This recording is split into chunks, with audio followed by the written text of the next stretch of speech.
From the morning reading, futures lower as Chinese manufacturing PMI slips to 49.4. Spiders, diamonds, Qs reverse Monday's bounce, stay above Friday's support. All 9 sectors moved lower on Tuesday. XLU, XLP, and XLV were the strongest sectors, while XLE was again the weakest sector. Oil futures fell $1.01 to close at 43.88. Breadth weakened as decliners led 2,312 to 757 on the New York Stock Exchange and 1,897 to 693 on the NASDAQ. Wall Street analysts have reversed their downbeat outlook. Over the past 2 weeks, they have been busy increasing the price targets on stocks in the S&P 500. The number of upgrades minus downgrades is now the most since January of 2014. This is a big change from January and February when they were aggressively lowering price targets on the stocks they follow. Generally, when analysts upgrade or downgrade an overwhelming number of stocks move the other way. New lows have started to creep higher. The number of issues on the New York Stock Exchange that traded at a 52-week low expanded on Tuesday to the highest since late February. Still, it's not a large number, fewer than 30. In the past, when we've seen a multi-month high in the number of new lows, and that number was small, stocks struggled a bit short term, but did well in the medium term. Option traders are not buying into this market. We've noted that extremely high robo-put-call ratio in prior reports, a holdout that's keeping the dumb money confidence lower than would normally be. On a daily basis, there is still heavy skepticism among option traders. The ISE call-put ratio has averaged less than 65 call options bought for every 100 put options over the past 3 days, the second lowest 3-day average since the February bottom. Over the past decade, when the 3-day average was as low as it is now, the S&P rallied over the next 5 to 10 days more than 75% of the time. That doesn't really fit with most of what our other indicators are suggesting, but it's a small hopeful sign for those looking for higher prices. The US dollar enjoyed a big reversal on Tuesday. Previous one-day reversals have not been good predictors of buying interest coming in, however. A month later, the dollar was higher only 3 out of 11 times.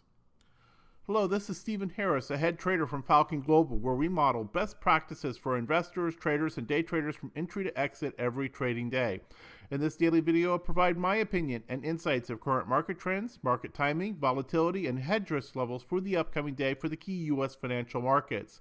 It is 6:15 a.m. Central Time, and I'm recording this in preparation for the market day of May the 4th, 2016.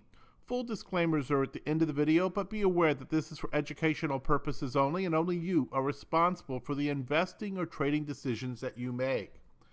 So let's go ahead and bounce over to the morning report, and we once again have a very active overnight session. At the time of this cut, the S&P futures are down some 15 points, or about 0.75%. Russell futures and NASDAQ futures also down about 0.75%. Dow futures down just a little bit less at about 0.6%. Crude oil is up about 0.25%. The euro's down about 0.25%. Bonds are up just a bit above scratch, and then gold is down nearly 1%. In overseas action, we have Japan still closed, though the other markets that we follow are open. China down just below scratch. Hong Kong down about 0.75%. Germany down about 0.75%. And the United Kingdom down over 1%. In terms of macroeconomic reports for today in the United States of note, you have the ADP non-farm employment change, preliminary unit labor cost, non-farm productivity, trade balance, ISM non-manufacturing PMI, and then, of course, the weekly crude oil inventory report. And then looking forward until tomorrow, we have nat gas storage, the weekly version of unemployment claims, FOMC member Bullard speaking twice. So that would seem to round out the next 2 days. So Friday, of course, will be the big monthly employment report with the unemployment rate. So be looking for quite a bit of significant macroeconomic news to be able to play into the volatility of the next few days. In terms of current volatility conditions, we have had increasing volatility. Short-term VIX is now up over 15, still relatively low in the big scheme of things, but clearly, it wasn't that long ago this was a 10. So we've come up some 50% in relative terms in recent trading, skewed just above the warning threshold of 125, IV percentile, all very, very low, but still not quite as low as they have been. IV percentile for the S&P is a 14, the Russell a 16, the NASDAQ a 20, and the Dow a 14. In terms of standard deviation moves, we see in the recent action, last 4 trading sessions on the S&P, we've had 3 of them with standard deviation moves. Interesting enough, they've been a mix. You had 2 that have been down standard deviation moves and 1 that was an up. So very interesting chop pattern going back and forth as the bulls and bears are in a major battle right now. Let's go ahead and go to the charts.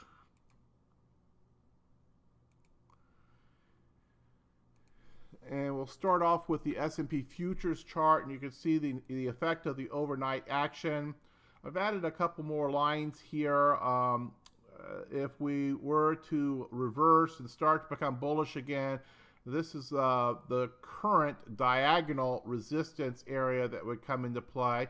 Do note here that we now have had a number of swings which are bearish.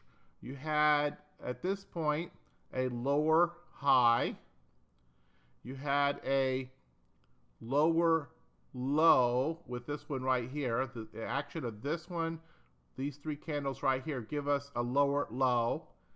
And then now with this close yesterday, you had a lower high. So we're having lower lows and lower highs in our short-term time frame, on top of the fact that we broke through a diagonal and horizontal support with this action here, especially with the close of this candle yesterday, basically confirming the break of that horizontal and diagonal support. Now, yesterday then led into last night, and last night's actions clearly confirming the breakdown of that. Now, whether we reverse, find support, where are we likely to find support? I drew a price support level right here. I would use this as an area. There was a lot of near touches of this area from about 2033 down to approximately 2025. So a little less than 10-point range there. Could very easily act as a support area, especially if we continue to break down today. It'd be hard to believe that we would get much further than that today. Also, you're starting to come into the cloud here, so there is support in the area. The problem is that the pattern really is breaking down in a fairly significant way. This is more than just a complex flag pattern that then resumes. This has broken several important areas of support. So let's watch how all this comes together. You can see this is really getting pretty tight here. We're likely setting up for a fairly significant major move in the chart pattern in the coming days to weeks. And so we're going to be very interested to see how this plays out. You have this huge area of significant overhead resistance that it failed once again to be able to get through. And then you've got this 300-point range between the top and the bottom. How far do we retrace in this pattern? And then where do we finally resolve? I mean, we've been just playing for months in this area. Where do we finally resolve? And frankly, we may not get that answer anytime soon. And the Dow, very similar pattern here, nothing special to note. And then the NASDAQ, of course, has been significantly weaker. And you notice the current price action is now down back into the cloud. And if we were to draw a retracement pattern, we're probably well past the 30% and heading towards probably about 50% retracement of this huge move up from the February lows. Now, in talking of move up from the February lows, this move by the Russell, of course, was just epic, especially this run right through here where we never even had a retracement, and then finally started setting up a series of choppy bull flags, but continuing to make higher highs. Never did come up like the S&P and Dow to similar highs of last May before starting to break down. And with this action last night and yesterday, it would seem that we're starting to challenge the lower part of that channel and that we may indeed have broken through the diagonal support. It would also seem we also broke through the horizontal swing support. So there's some pretty significant events going on all four of the indices.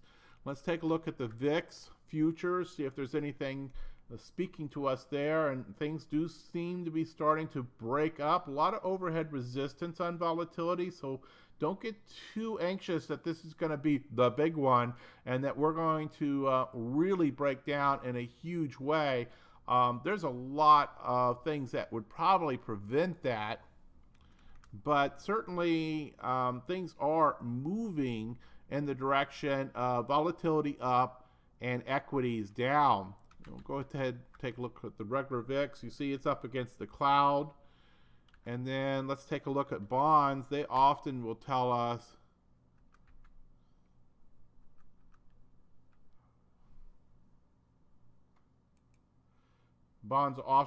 if something really is serious afoot. And you see here it's broken through quite a bit of overhead resistance and also a cloud breakout. So this seems to be legitimized by the movement in bonds. There is money flowing into bonds, and it's not huge, it's not vigorous, but it's still important to note that it's moved through some important resistance areas to get to the prices that it's at, and it is achieving that. So we'll see where that goes as well. Gold, of course, we've been watching this. It's been on something of a retracement pattern. You had a classic candlestick reversal pattern here that was confirmed, so we're not surprised that we have something of a retracement after the big important breakout. Let's see if this is just a bull flag, and that's the presumption until proven otherwise, is that this is just a bull flag and that you frankly would have a re-entry signal or a additional add-in signal. We've been in this trade already since about here, but there would be a brand new bullish entry signal setting up with a price action up above of these areas here. So let's go ahead and go to our daily report. A number of changes continue to come in here. The situation continues to deteriorate. We have, in recent days, gone to phase 5, which is described as the end short term, the break of diagonal and horizontal support. Our 3 mechanical signals continue to show signs of weakness. IBD's been an uptrend under pressure already, which is the first warning level there. NASDAQ on the accumulation distribution continues to be very, very poor to D+. GMI index, a 1 out of 6. It's still technically on a buy signal, which has been holding since March the 2nd, but it's on, as the author describes it, the verge of a sell signal, time to be very defensive. Also note the more sensitive GMI 2, a 1 out of 8. So this is about to capitulate, and especially if this is not in this morning action reversed in a big way today, we're likely to see this second mechanical signal go to a sell. In terms of the third mechanical signal, which is the decision point scoreboard, you notice we got a new signal in the S&P 100, the trend model short-term turned neutral. That's on top of already 3 bearish signals and 1 neutral signal across the other indexes. So this is continuing to deteriorate across the decision point scoreboard as well. So you put all this together, the consensus of all this would be that we are in a market in deteriorating conditions, though not yet in a clean market in either direction, either bearish or bullish. Very, very mixed with the signals. And that's classic of this range traded action.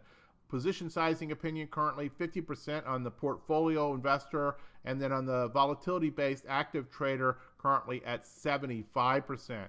In terms of intermediate term market posture, this also continues to deteriorate. We now have all four indices as in the bear camp, and NASDAQ is strongly bearish, well under 50, and the S&P and the Dow are approaching the 50 level very, very quickly. So things are rapidly deteriorating in the intermediate term market forecast.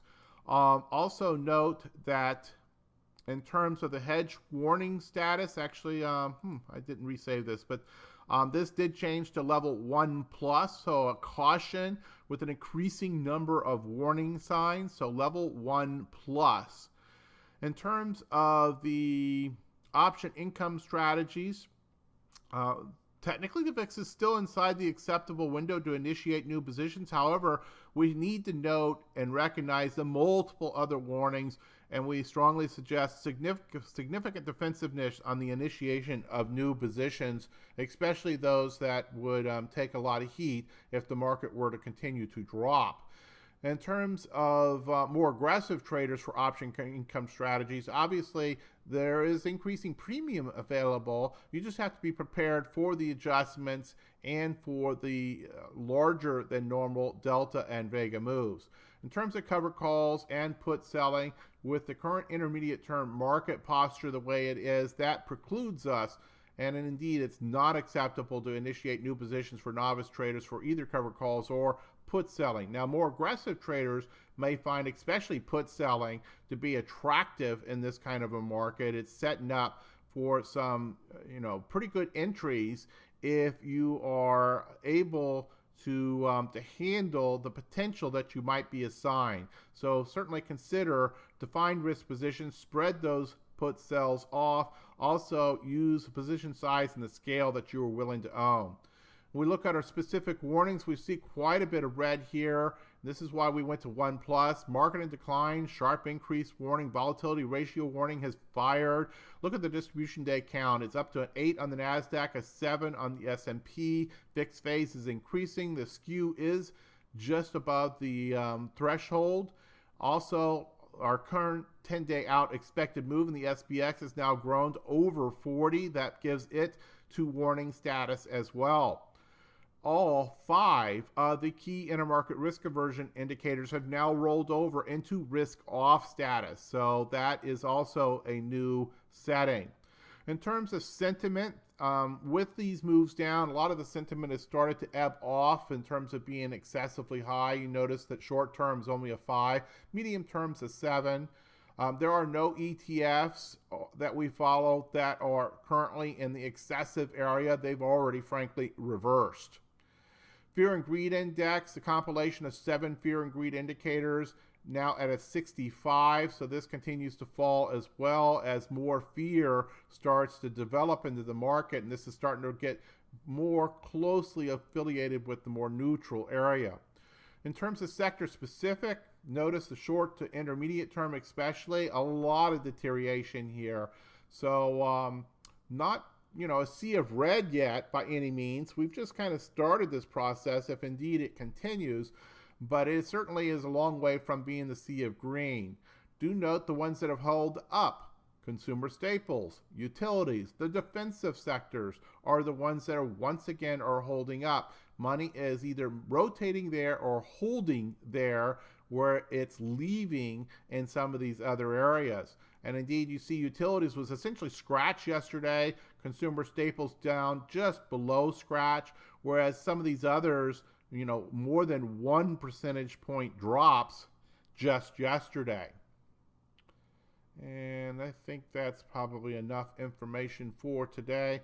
Let's go ahead and wrap up, and we're closing in on 20 minutes. Don't like to go more than 20 minutes. But if you're particularly time sensitive, One thing to always keep in mind is that you are able to use this tool on the YouTube and speed this up, this playback up to about 1.5 times normal speed, 1.5 times the speed in which it was recorded. And I routinely listen to videos at that speed and find that I'm able to understand what I need to get from that content, and yet at the same time, take, for example, this 20-minute video and turn it into something around 13.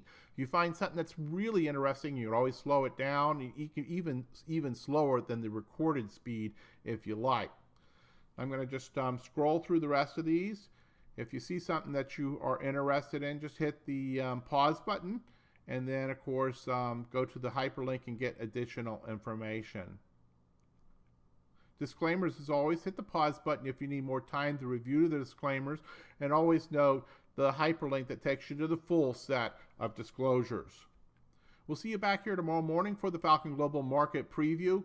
Good trading.